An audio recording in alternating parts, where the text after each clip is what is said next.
What's going on, everybody? It's Derrick. And Sam. And you're listening to the Gaming and Chill podcast. Sorry, I had to bat my cat away. I was about to say, I heard a meow, and I was like, oh, wait, what? Anyway, today's topic is the affordability and customization of PC gaming eventually going to kill the console market? And what will it take for consoles to remain relevant to gamers? Nice. But before we get started, here's Sam with this week's affiliate. Thanks, guys. Our affiliate of the podcast this week is ThinkGeek. Looking for a gift for a gamer, anime lover, or sci-fi fanatic? ThinkGeek is your one-stop shop for gifts like apparel, gear, and collectibles. Not only does ThinkGeek allow you to get some of the most awesome loot around, they also allow you to support the podcast with a portion of your purchase at the same time. All you need to do is go to our website, click the ThinkGeek ad at the bottom of the page, and get to shopping. Thanks, ThinkGeek.com. Back to you guys. Alright, so let's go ahead and go on to the YouTube roundup. Sweet. A couple of them. I had watched part of one before, and one of them this morning, actually. So the first one is, What Happened to Grant? Explained, from the King of Random. Yes. You're the one that sent it to us, so why don't you go ahead and tell us a little bit more. So, actually, Micah was the one that sent this to me, and he wanted me to go over it. And Grant explained he went offline, or the main guy explained, like, kind of where a lot of the characters from the channel had been back and forth, and he gave kind of an idea of where their channel is and what they're doing.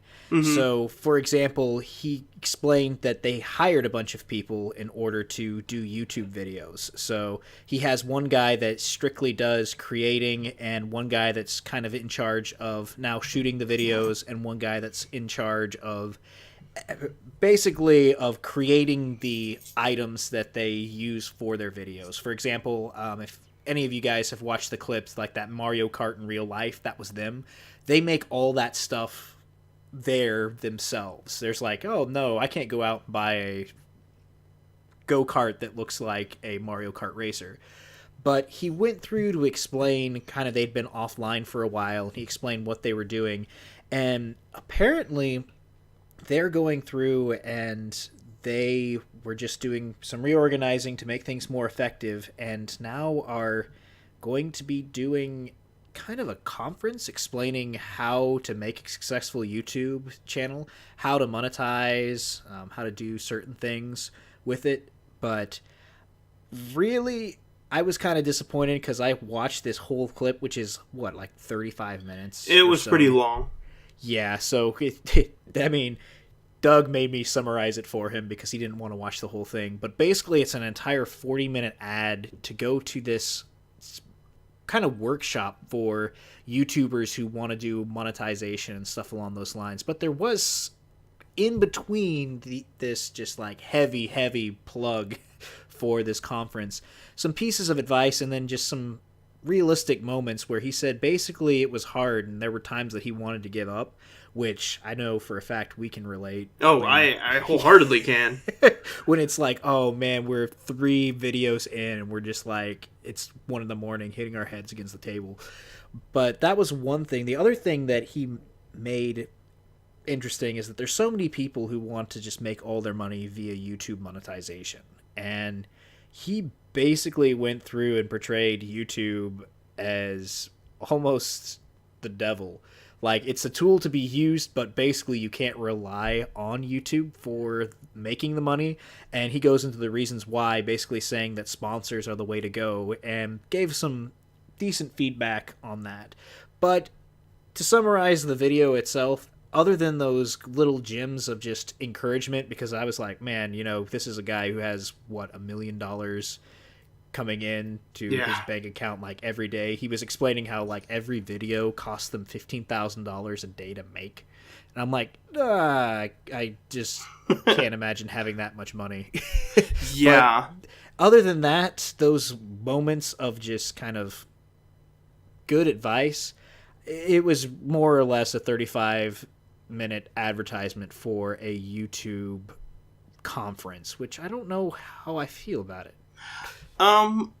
it feels like one of those ads that you get, like, I turned this business around and you'll find out why. Just go to this website and give me money and I'll tell you how I made all this money. And I it's made like 8 million on Bitcoin. Yeah, it's like, I think I figured out how you made all this money by selling to people like me who don't have control over their wallets.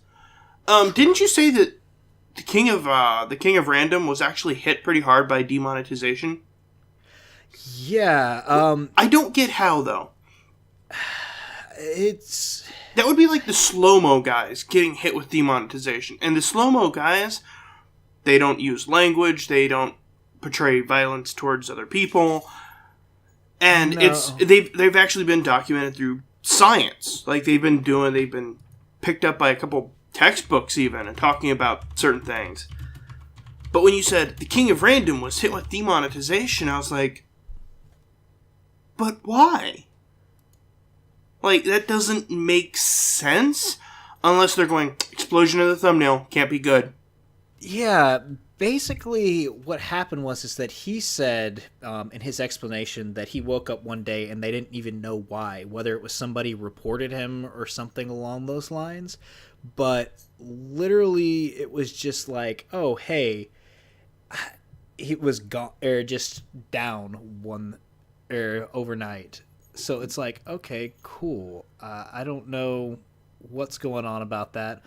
But see, the sad thing about this, though, is that I don't know, because this was sent was shared among our group like 3 days ago, right? Yeah, something like that.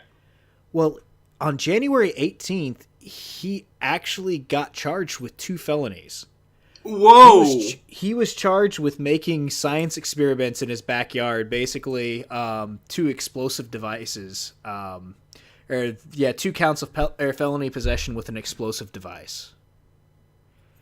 So the thing is that it was like, oh, okay, but you really have to question that, because, like, what were those devices on a level? So according to this now this is the Daily Dot, like, that I'm quoting here. Okay. So I don't know how valid this source is. It's just that it came up when I was looking at it. It says South Jordan police arrived at his house after another complaint of explosion, because he went through and he used a dry ice and Coke bottle thing. And according to police, he told officers and his friend had left him with a bag of unknown powder substance. So he was arrested and charged with 1 count of an explosive device, lit the powder a few times. Eventually, an explosion sent small flaming particles in the air. Some of those landed on his leg and burned off some of his hair. But yeah. So his court date's set for February 21st. That's all that we know. So it makes me kind of just, as much as that video was there, and it goes back to the, oh man, I'm trying to pull a fast one on a bunch of YouTubers that want to get started, where it's like, it's kind of like those people that are like, oh, hey, you want to make $1 million in the stock market? Come take this class. And it's like, actually, it's a lot more than like a small little class that will get you started. Yeah. I seen another creator, you might have heard of Philip DeFranco. Mm-hmm. He was talking about it, and he described YouTube as the drunk stepdad. I was like, that fits. But then he actually was like, hey, here is some free advice, and gave a couple of things, like a new type of cryptocurrency kind of esque thing. I hadn't really looked into it a whole lot. But it was like, here is how you can do this, and I'm not going to charge you for it. Like, I'm not sponsored by these people. I'm not anything with these people. I'm just telling you about it. And it's like, see, that's cool. But say, I'll tell you, just pay me. It's like, do you remember a long time ago when YouTube was running the ads of this guy, and he's like, I have 2 Lamborghinis. Do you want to know how I done it? Oh, I got another one of those the other day. It was great. It's like, dude, you rambled on for 40 minutes about books, but you didn't say anything. So when you say, it's like, hey, pay money to go to this conference, it's like, how fast before that's actually like re-uploaded somewhere? Yeah, that was my main thing, where it's like, okay, well, it'd be really cool that you just shared that information, but One thing I did get out of that, it was talking about the idea for monetization through YouTube, which has recently changed. Like, they did change those requirements up a pretty decent bit, if I'm not mistaken. A lot. Yeah. So the idea of somebody making that much money off of just kind of advertisements is kind of low, which is a low chance. But that's reason why he basically said, it's like, you go for sponsorships. Now, he went through and talked about, he's like, yeah, I go for these sponsorships. And he's like throwing out names like Audible and like big name brands. But it's like, you can get sponsorships at a local level as well if you need to. Yeah. Or even a community level. Even if it's online, it's like, hey, this small little Etsy store wants to sponsor. It's like, cool, fine. Yeah, pretty much. It's like, okay. It's interesting because the more that YouTube does its thing, the less I'm even like, I don't even know that it's worth even hooking up monetization to YouTube to get a penny per ad. It's like, oh yeah, I know of so many people who use ad blocker, and I'm like, if I weren't a creator, I probably would too. Oh, I know. Because some of the ads are just so invasive. You're going, God, I'm tired of these schizophrenia ads. I get schizophrenia and Crohn's disease, and I'm like, I have neither one of these. How? What? Why? Are you sure you don't have schizophrenia? I'm starting to think maybe I do, and YouTube is just telling me something. Watch a video about mental illness once and forever. Although, it's like one of those, okay. So, it's interesting. Well, I'm going to keep an eye out on this whole King of Random thing, because I feel like I worry also that this might have been like a get in front of the train and trying to control the story first. Yeah. So it'll be interesting to see where it goes going forward. Anything else on it? Or do you want to go to the next one? That was about all I had for it. But the next one, I got a chance to just look at a little bit, but you watched the whole thing, right? Yep. It's the Adventures of Interplanetary Architecture. Now, from everything I watched, it looked pretty awesome. So, Xavier De Kestelier? Is that how Kestelier, I believe. Yeah. Okay. He designs multi-million houses, multi-million-dollar buildings, and for houses on the moon and Mars. Well, to give backstory, he's designed a bunch of stuff for Earth. Exactly. And he's like, as an architecture, he's like, I wanted a challenge, and designing it to fit within the resources of the moon and Mars. So he was talking about the moon, how basically they could send robots to basically 3D print the landscape with Earth dust. Or, I'm sorry, not with Earth dust, with moon dust. Basically, it's like sending an inflatable, like an inflatable hab. Yeah. And then basically making an igloo out of moon dirt. But like one robot would come and scoop up the dirt and put it there. Another one would level it out and do everything. And another would put some sort of like almost like a solvent on it to basically turn it into concrete. And they just slowly but surely build up the sides of the habitat to basically make it an igloo. To basically cover this giant mylar balloon. So it's like, that's actually a really cool idea that you're building something using only the resources of that area, basically. And then he was talking about how they could do that for the moon, but Mars was a lot harder. Because it's mostly rock. Well, that and the distance. You can operate a remote control lunar module from the Earth. And it doesn't take that long of a distance, that long of a lag time, as it were. It would take 20 minutes for a signal to get from Earth to Mars, then from Mars to Earth. So it would take you an hour to send one command. You can't build a building like that. Yeah, I can't download games like that. So it was basically like, instead of sending like big robots, send a bunch of small robots that can all do those sort of things and basically can interact with each other and solve problems, basically, like almost like a hive mind.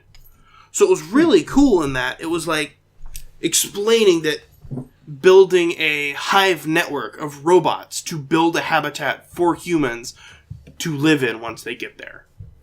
Fascinating. Yeah, I mean, it was talking about robotics and 3D printing and architecture. It was like, this is amazing.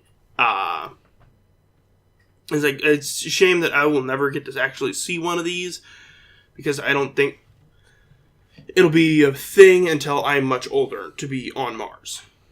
For the average person to be on Mars. True. So, I think it was interesting. It was, of course, a TED Talk, so, I mean, TED Talks are always good. TED Talks are great. And then, unfortunately, it's like, hey, will it actually come to be? Who knows? I mean, at this point, we've been to the moon, like, what, 20 times or less? Yeah. And I would think that you'd want to go through and you'd want to, like, put stuff on the moon first. I mean, I think the only person who's sending anything to Mars is Elon Musk through SpaceX. And that guy scares me because, he's the Terminator. I think he'll do it. And that he also has the Boring Company, the Hyperloop. Yeah. You know what? I've listened to Elon Musk at a TED Talk. Dude cannot speak. He is not the most eloquent speaker, but if you actually listen to what he's saying and, like, understand what he's going for, it's like, I think you might be the smartest one in the room. And this is a TED Talk. So I'm extraordinarily, I'm interested in it. So, anything else? That's it for me. Okay. Let's move forward back to the main topic. Once again, it was, is the affordability and customization of PC gaming eventually going to kill the console market? Yes or no? I kind of want to hear what you have to say first. No. I don't think so. I would agree completely. Okay. What will it take for consoles to remain relevant to gamers? Keep doing what you're doing. Basically. As much as I love my PC, and I love my PC because I can play a lot of games that I can't on my consoles. But for the average consumer, consoles make way more sense. They do, and there's a number of reasons for this. And actually, I think Micah and I, before we teamed up with you guys, we were actually going to do something like an entire podcast about gaming versus PC gaming versus console gamings. So the advantage about PC, of course, is that you can customize your unit to do whatever you want. Yeah. So you can get a super nice, Titan graphics card through NVIDIA. I mean, yeah, they're great, but it's also a fraction of the cost of a car in order. It's pretty much the price of a console. Yeah, exactly. Well, it's double the price, or if it's not triple the price. Yeah, but you can go through and you can make a beautiful game. Now, the advantages about that is that those will be able to pretty much play any game that's out on the market for a certain amount of time, whether that's 2 years, 3 years, and you will be able to get high graphics and you'll be able to get above 60 frames per second, which for PC gamers, that's like the holy grail of video displays. It has to be 60 frames per second. It's got to be the highest graphic settings. I have to see every single blade of grass that there is for this game in order to get my satisfaction out of my system. I don't understand of going above 60 frames a second. So the thing about it is that most consoles cap out at 30 frames per second. Yeah.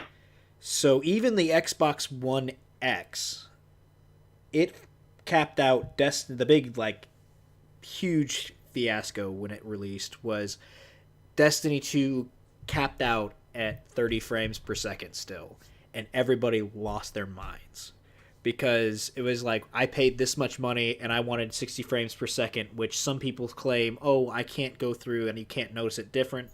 There is a little bit of a difference. However, most people exaggerate how big that difference is. I actually can see a huge difference in 60 frames a second. Yeah, there's For not me. a huge difference. However, it is a little bit smoother when you swing your character's like view around. It's a lot less like blur. Yeah. But everything else, the same thing. Yeah. But the thing about a console is it's a one-time deal that you pay. So, for example, if I go out and I get the new Xbox One X, I pay $500. Is that how much it's running right now? Something around there. Let's go with 500. It's a nice round number. Yeah, it's a nice round number, $500. So I get $500, take it home. I can get a TV screen to go along, or TV to go along with it for $300. So $800 we're looking at already, and then I want to pick up a couple of games. They're $60 a pop. So say $1,000. I then am able to go through and use that system for the next 3 years. I don't have to do hardly anything to that system. Arguably, you can have that system for a lot longer too. Oh yes, arguably you can. Especially I don't know what Microsoft's plan for the Xbox One X is, because they've left the Xbox One kind of like to keep going. They're still releasing the games, but they kind of did that with 360 for a couple of months, and then they're like, oh yeah, by the way, we're now going to Xbox, or the Xbox One, which was kind of an interesting thing that they did. But that's besides the point. But you go through and say 5 years. You have 5 years of gaming on this thing where you can get new games. They're continuously releasing the games that it can support. Yeah, you may have to go out and buy an external hard drive, but an external hard drive nowadays costs what? Maybe like $80, something along those lines? Something like that. So for $1,080, you have a gaming console that lasts you 5 years. You have your games. You can always add in any other games. They're about the same price for a PC, so there's nothing that you're going to miss. There are also online sales with the Microsoft Store. So you have that. You don't have to do any configuration other than connecting it to the Wi-Fi and plugging in cables and basically putting in your information for your Xbox Air gamer tag. So you have that, and it's just plug and play. You don't have to do anything else. So $1,000, $1,080. Let's say that's even if you have to buy a new TV. If you already have a TV, it's like cheaper than that. Yeah. So I don't have to worry about it. I can bring it to my friend's house. It's easy to pack up. We can play on their TV. I don't have to do anything else. But then you get to PC gaming, which changes things up a little bit. Yeah. I mean, $1,000 goes a lot farther in console world than it does PC world. Oh, yeah. $1,000 gets you in the door for PC. I think I spent $800-ish on my PC. Yeah, I was about to say it's pretty good, but in 3 years, it's gonna have a little bit of harder time, and I'll have to upgrade, which will cost me another $500 for a graphics card. So it's like, well, I spent $1,000 to get my foot in the door, $500 in 3 years, $500 more in 3 years. So you're keeping the same case, but you're continually buying a new console, basically. Yeah. Now, this is where it gets a little bit more confusing, though, because it comes to a matter of what you're planning on doing. Now, if you're planning on streaming a video game... Oh, God. It's going to require a lot more power than just playing the video game. Yeah. So, for example, one of my friends that I work with at work, he just got a new system, and he has the Ryzen 1600 series. I have the Ryzen 1600X, which is a little bit higher clock speed in it. Both of them are 6 cores. So with that, you can go through and you can pretty much play a game, stream it at the same time, and normally you won't run into any problems depending on what other functions you have going on in the background. Yeah. For example, like I'm running 8 windows right now and Discord and recording at the same time, having no problem. Now, Exactly. The thing about it is that if you were just going to be playing a video game and not do anything else, you can technically go out and buy a cheaper processor than that and even go down in the processing power, and it would be okay. The main thing you would be relying on is your graphics card. Yeah. But, of course, it comes into the price. Graphics cards are hit and miss, and the reason why it's hit and miss nowadays is that you can get a 1050, and I'm going to say this right now, is with a 1050 being about $140, you can go through and you can play PUBG on that at decent graphics. It might not be the highest setting, but also PUBG is known for having the highest, some difficulty playing on the highest setting anyway. Right. But you can play with that. The only question is, how long is that going to be kind of applicable until the next one comes, or next series comes out? I'm running a 970, which is the previous generation's, not the highest end, but like the next one up, and I still don't have any problems, and I inherited that from my brother. I mean, I didn't go through and I didn't pay anything for that because he had a friend who upgraded his system who had 2 cards in it, and he gave me one. So I'm like, okay, that's cool. Yeah. But the idea behind it, if you get into the really, really upper end graphics cards nowadays, they're super expensive because of cryptocurrency mining. Yeah. I recently seen a video that was PewDiePie talking about his new setup. Mm-hmm. And his new setup is expensive. And it's like, I think someone tallied it. It was like $10,000. And it's like, who's going to have that to spend for a computer that, if you have $10,000 to spend on a computer like that, you probably already have that computer. Agreed. If that makes sense. It's like, anybody who's able to afford a Ferrari probably already has a Ferrari to be able to afford a Ferrari. It is true. I mean, unless you just suddenly inherit a bunch of money, but then at a certain point, it's not like, I inherit a bunch of money and I go, I want the best streaming computer. What do you plan to do with it? I plan to check my email. Exactly. So I think for computers, it's going to be the gamers and the streamers who are constantly buying the new thing. I think for the average person, consoles make way more sense. They do. The other factor that most people don't consider into buying a PC as well, though, is that you have to have the technical know-how in order to install these drivers, in order to configure, and in order to set everything up in order for it to operate. Yeah. It's not Xbox or a PS4, they're locked down. You don't change anything. Put disc in, run game. That's it. Exactly. Which is nice. And like you said, the portability thing earlier, every Friday I take my Switch to go play Mario Kart at work with friends. I can't take my PC to go do that. No. My PC's named is General Patton. General Patton can't follow me anywhere I go because it looks like I'm going to be setting up an improvised explosive somewhere. You might be the next king of random. Exactly. Oh, too soon. But no, I wholeheartedly agree. It's like, well, and so to ask the question of what will it take for consoles to remain relevant to gamers, I think actually the Switch done the perfect thing.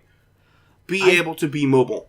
I give Nintendo complete kudos for what they did with the Nintendo Switch. The reason being is that they combine the best worlds of an actual entertainment console that you can plug into your TV and display on your TV. You also get the portability of the Game Boy. So not only on the business standpoint does it simplify, you don't have to create 2 lines anymore. You only have to create 1. But it also gives the, universal ability to take your game with you wherever you go. I love that. Like, I have Shovel Knight for my 3DS, and I have Shovel Knight for my Switch. I play it on my Switch all the time.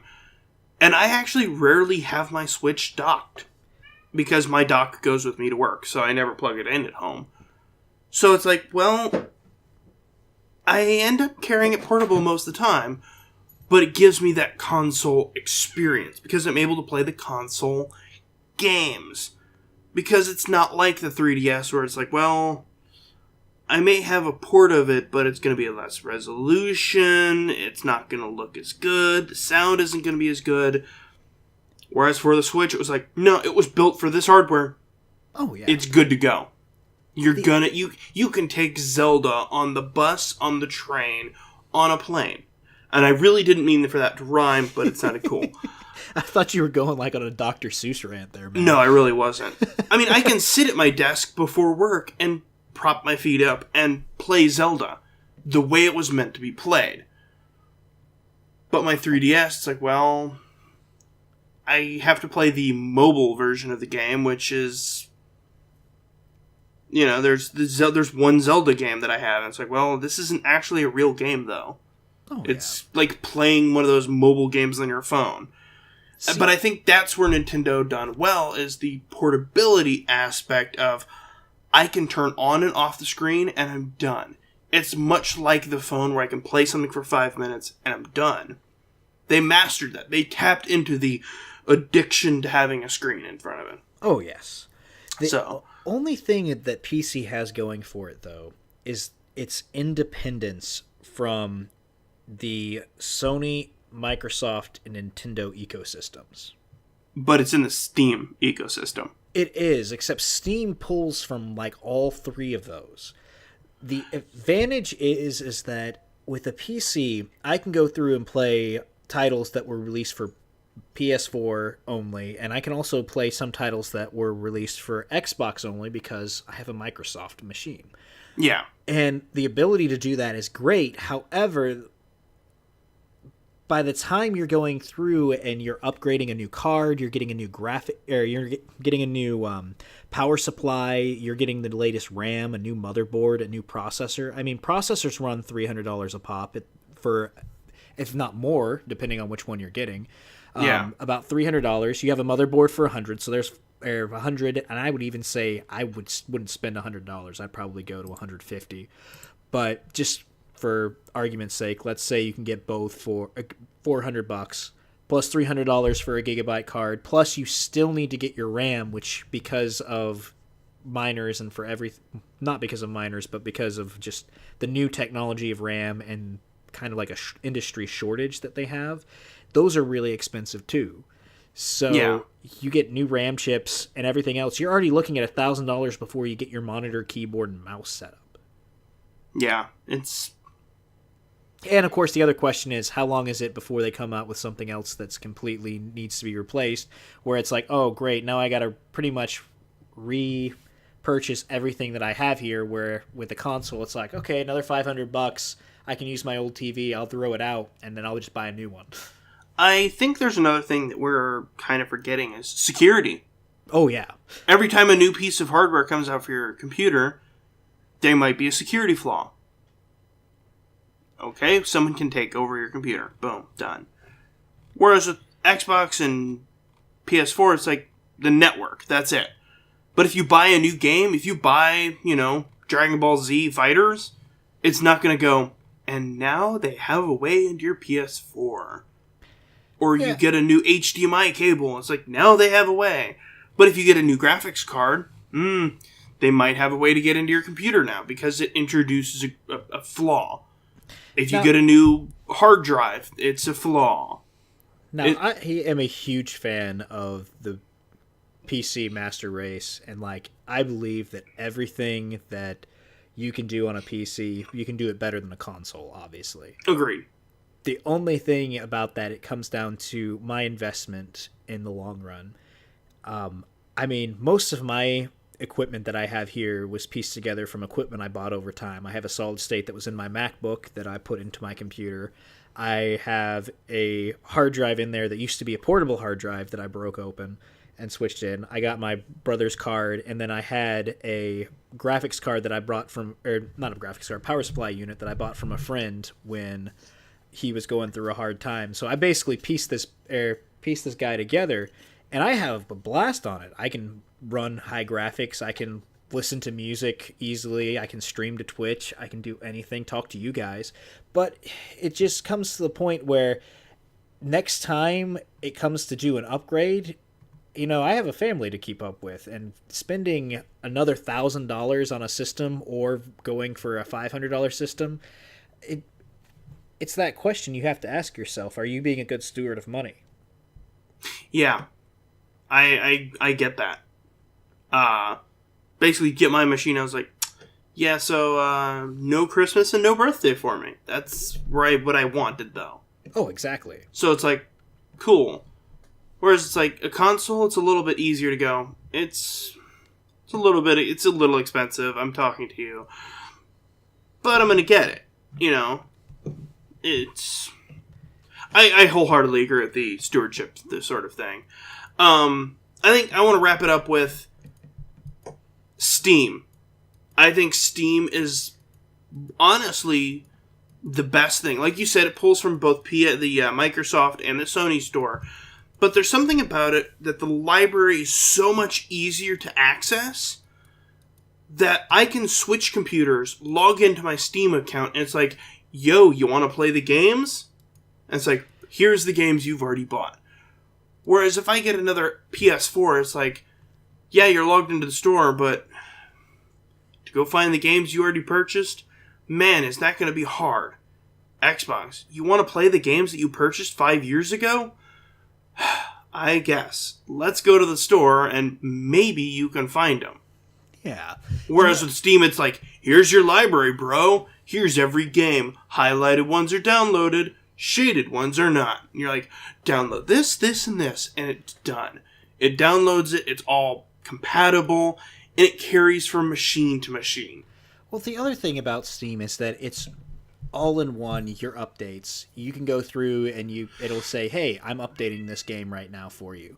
Yeah. I can go through and I can pull up my library right now and I can view the community where people are saying, hey, I'm having some issues with this. Are you having an issue with that? And they said, yeah, I changed this setting and it fixed the issue.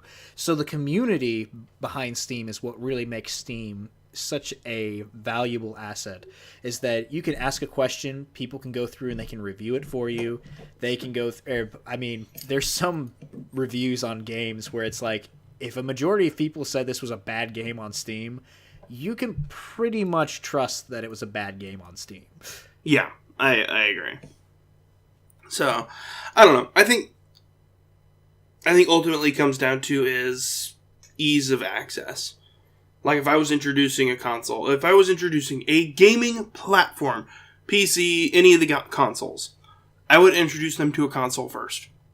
I mean, as much as I'm all about like, hey, PC gaming, but it's like, it's easier to go, hey, are you getting the new Monster Hunter? Especially with my friend. Hey, are you getting the new Monster Hunter? Yes. No? Yes? No? You have a PS4? I'll get it on PS4. Boom. In the same economy.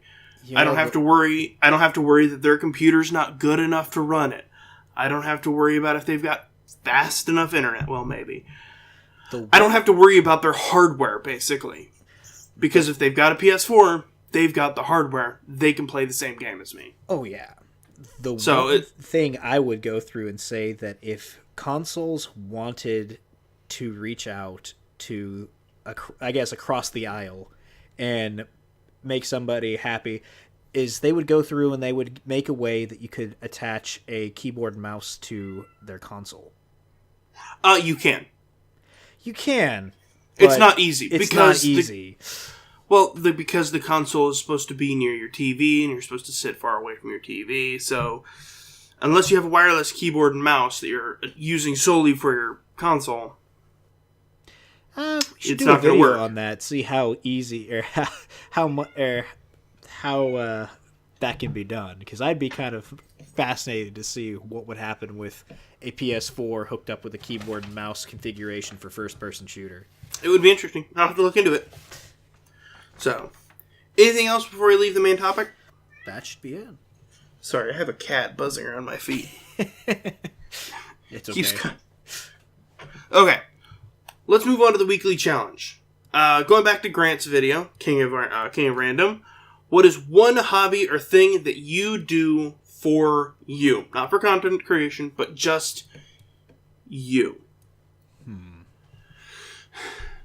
That's a really good question, because a lot of my time is actually spent doing content creation related stuff, like editing and stuff like that. But in a weird way, still gaming. Yeah. Gaming.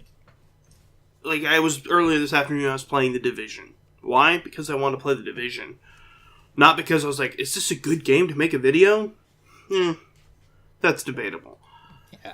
Other than that, probably, honestly, like, hobby-wise, I mean, does watching Netflix count? Binge watching TV shows. I don't know. Because I don't actually, like, expend a ton of money on a lot of things. Because a lot of things, I'm like, well, take money that's allocated in the budget instead of doing, painting figures or anything. I put into games and stuff. Mm-hmm.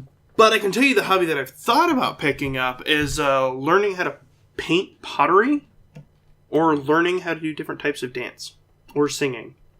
Really? Yeah, it's one of those like, all right, cool. That would be interesting to do. Like I had a friend that used to teach, and I was like, that sounds like so much fun. Like teach dance, and I was like, that sounds like so much fun.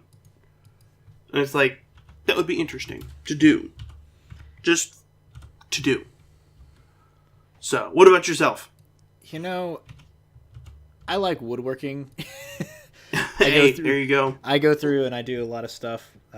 Allison's dad is really big into it as well, so whenever there's time. But I'm also a big advocate of the Second Amendment, so I go target shooting. Hey, there you go.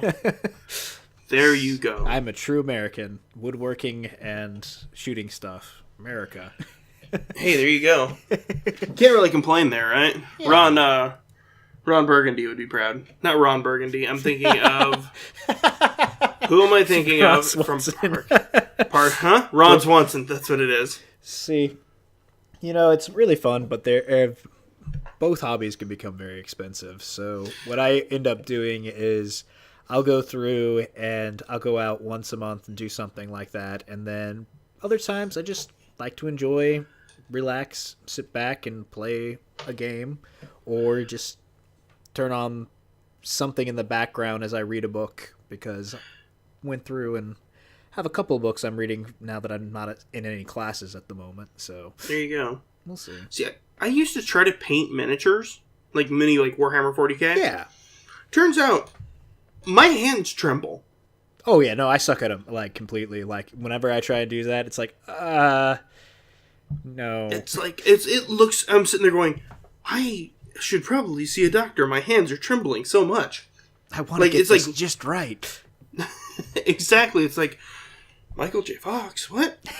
No. But it's so, I'm sitting there detailing, I'm like, okay, focus. Too soon. Why are my hands just shaking like leaves in the wind? So, alright, moving on. Unless you had something else to say. That's about it for me on that one. Okay. Gaming news. Kingdom Hearts 3. Rumors and how likely they may be. They are... The one big rumor was that we were going to get a Monsters, Inc. world. And that we were getting a Frozen world. I mean, they were like... the guy was very... I watched the video, and the guy was like, well, they're just rumors. Very convincing. It was one of those, I don't know whether he's trying to be convincing or he's kind of like they're totally true. But, if they are, awesome. If they aren't, that's probably just going to be DLC. Yeah. I'd really rather have a Monsters, Inc. over a Frozen world, because what are you going to do in Frozen world? Tromp through the snow? Oh, look, it's more ice. Pretty much. Whereas Monsters, Inc., it's like, oh, cool, there's monsters. The different doors can go to different worlds. That would be cool. Oh, yeah. But me and your brother were talking about this because he's the one that originally sent this article to me. Yeah. And we're both big Kingdom Hearts fans. Oh, I'm a huge Kingdom Hearts fan. Except he sat there and he's like, Sam, tell me, do you ever think that... Or it's like, what is your optimistic view, and when do you think that Kingdom Hearts 3 will be released. And I looked at him, and I was like, well, it depends. Do you want an honest release, or do you want to feel better, like a therapeutic answer? he's like, I really would like for you to lie to me a little bit. And I said 3 years. It's true, though. It's like Kingdom Hearts 2 came out almost a decade ago. Yeah. But they continually go, it's Kingdom Hearts 2.2 Final Remix. And it's like, but it's not, is it? 2.28, 2.29 Final Dream Drop Distance Super Ultra Mega Ultra Star Plus. And it's like, yeah, but this isn't your final game, is it? You keep putting development into this, but you just don't do anything. The thing about it is that, haven't they already gotten the voice actors for this game? I'm pretty sure about that. The question is that if they wait long enough, will that be, like, completely need to be redone? Like, it'll have to be completely reshot and everything else along those lines, costing them a lot more money. But I'm really worried that this last kind of, like, press conference was hey, let's go through and let's put in features that everybody wants, even though the group hasn't even taken a look at this game yet, so they're forced to do so. And I'm like, you knew the whole thing that happened with, like, BlizzCon, right? With World of Warcraft Vanilla that's coming back, or they're re-releasing it eventually again. Basically, the people said, we want the original back, and Blizzard wrote them off like, no, like, they actually said verbatim, no, that's not really what you want. And everybody got mad saying, oh, well, they don't listen to their people at all, and everybody just, like, got so mad about it that they finally went through and, like, fine, we're going to re-release it, but we're not going to tell you when. So my worry is that it's like, yeah, now they've put this out there and there's this expectation, and then it's like, oh, crud, well, the funny part is that we weren't even working on that title at all. It's like Half-Life 3. I have this insane worry that Kingdom Hearts 3 will come out finally, one day, eventually, and no one will like it because they're like, and we waited for this. Well, it's kind of like the Duke Nukem. It's the Duke Nukem effect, yeah. Yeah. It's like, hey, 90s, they don't fit anymore. It's now the 2000s. Objectifying women isn't cool. It never was, arguably. But that was Duke Nukem. It was like, chew bubblegum, kick butt. And it's like, I mean, sure, but we're not in the 90s action movies anymore. Like, we want something more. So, the kids who played Kingdom Hearts 2 in 2008, and I would have been 18 at the time, when we finally get to play, we're going to be like, this is, our whole world has changed since then. I have literally started college, graduated college, got married, had a child. Not necessarily in that order, but it's like, okay, that's no longer... if I play Kingdom Hearts 3, will I still enjoy it? Who knows? What's really depressing is I picture, like, the same reaction that our families had when they went and saw all the original Star Wars, and then, like, The Phantom Menace came out. Yeah. It's like this is the dumbest thing that I've ever seen in the world. Like, yeah. What happened? It's like there was so much good special effects, but what? Right. So, I don't know. We've talked about Kingdom Hearts ad nauseum on this channel, and it'll never happen.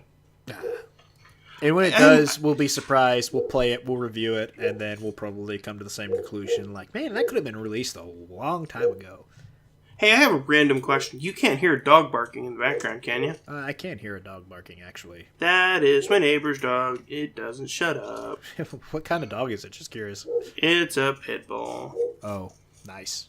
And they leave it outside no matter what. There was inches of snow, and they left it outside. That's like borderline abuse.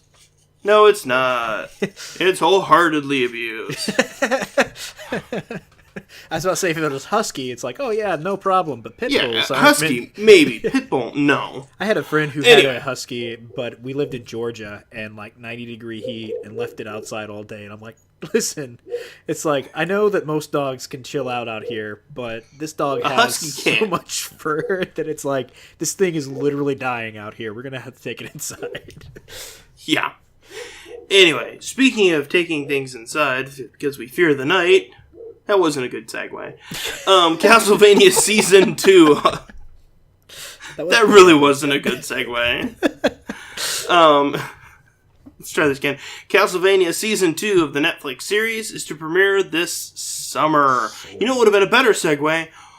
Much like a husky in the summer, then Netflix will be here in summer. I don't know. Anything but what I did really would have been better. So yeah, we're kind of excited about this one, you know. I've watched the 4 episodes of Season 1 about 10 times. Nice. And let me tell you, it looks amazing in 4K. Really? My parents own a 4K television. Ooh. And I was like, I'm gonna show you this show because it's also 4K. And I'm like, I think I'm lusting after a TV. It's like a 75, if not bigger, inch TV, 4K. And I was like, oh, my heart is melting. Dracula in 4K. Nice. But, arguably, I've made the argument that vampires are better than werewolves using this show and this show alone. Did you just... Did I what? Did you just make a reference to Twilight? No. But, you know, a lot of people go vampires versus werewolves because that's what they think is cool because of Twilight or the Underworld series. Okay, I was about to, like, have to... Look, just because I've seen 3 of the movies of Twilight doesn't mean anything. I'm still happy to say that I've seen none of them. If you ever wanted to take a course in how to write a movie, watch Twilight. You'll then learn how to not write a movie. Got it. It's like, ugh. But no, arguably, because of Dracula from the Castlevania series, I've made the arguable point that vampires are so much better. Oh, yeah. I mean... But I'm excited for the series. I'm hoping it's a little bit longer than 4 episodes, though. 4 episodes is very bingeable, and I almost watched it the second time than the first day it came out. Nice.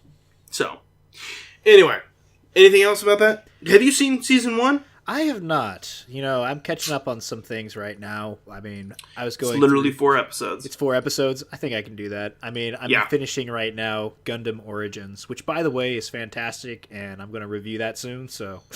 Good. Do it. It's pretty awesome. Yeah. Okay.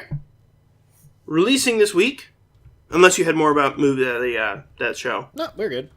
Okay. Shadow of the Colossus for PS4 on February 6th. Nice. And Dragon Quest Builders for the Switch on February 9th. I'm kind of more excited about that one. About Dragon Quest Builders for Switch? Yes, sir. But you don't have a Switch. I know, but I can borrow Micah's because he has an Xbox One, a PC, and a Switch, so... He'll never know. He'll never know. Unless he hears this, and then we're dead. He's sitting there, it's like, Sam, he'll look at me at work. Sam, why are you playing Nintendo Switch? No reason. I actually have the PS4 version. Oh. It's really, really good. It's comparable to Minecraft. Except it's better. Because Minecraft, it's like, do whatever, man. Dragon Quest Builder it's like, here's a structured story. You can build, you can whatever, but it's like, you may not unlock certain stuff till you've done quests. So, like, I'm in a chapter where it's like, you don't have iron tools till you beat this boss, which unlocks a teleporter to go get iron. Nice. So it's like, you could mine out the entire world before the teleporter, never find any iron. You have to follow the story. So it's really enjoyable. There's so many good games coming out lately. Like Dragon Ball, Monster Hunter. I'm excited for Shadow of Colossus. There's a PS2 golden gem that was hidden. But I'm excited to see it on PS4. So it's a toss-up what I'll buy. Anything to get my mind off of having to wait for Far Cry 5 for another Off of what? month. And anything to get my mind off of having to wait another month in order to go through and play, actually 2 months, in order to play Far Cry 5. Hey, you could also use that time, Monster Hunter or whatever, or Dragon Quest, you could also use that time to play while you're waiting for Kingdom Hearts 3. Yeah. I mean, yeah. You could play Dragon Quest Builders 2, and 3, and then 4. I'm pretty sure that my daughter will have actually graduated kindergarten by the time Kingdom Hearts 3 comes out. Pretty much. So, anything else? That's about it. Just as a reminder, remember, guys, next week is you got to get ready for Valentine's Day. Don't be that guy. Amen. Amen. Well, did you have something to say about that? Yeah, actually, something that's really cool is that ThinkGeek is offering plush bouquets. Now, when you hear plush bouquets, like, what's that? It's literally a bouquet of plush toys. They last forever. Any girl likes them. I mean, as long as you pick the right colors and it's like something that doesn't offend her, and you know what, good luck. Pick up whatever one you want. Here's the Game of Thrones plush bouquet. Why are they all severed heads? Well, you didn't watch The Red Wedding, did you? It's the wall of heads that Joffrey shows Sansa. Come on. Get with the times. But seriously, if you guys want to... Why are you crying? Take a look at thinkgeek.com. They have partnered with us, as we said at the beginning of this episode. So if you actually go to our website, scroll down to the bottom, and click the ThinkGeek link. Wow, try saying that 3 times fast. I'll try later. You go through, and you will actually be able to support the podcast while also improving your relationship, because if you forget this, trust me, you will hear about it for the rest of your life. Word. But other than so that, say we all. Trust me, I have experience in this. Don't be me, because my middle name is Guy, and I was always that guy. So take it from that guy. There you go. So, anything else? That's it. Alrighty. Thanks, guys. And thank you to all of our listeners out there, because we really couldn't do it without you. We hope you enjoyed this week's Gaming and Chill podcast. If you'd like to know more about the podcast, follow us on social media, or learn how to support the podcast directly, check us out at www.gamingandchillpodcast.com. Also, be sure to stay up to date with Gaming and Chill by following us on Twitter at gaming_in_chill. Yes, that is gaming_in as in Nancy _chill. You can also find links to the articles, games, and videos mentioned in this podcast in the description below. Thanks again for watching, and until next time.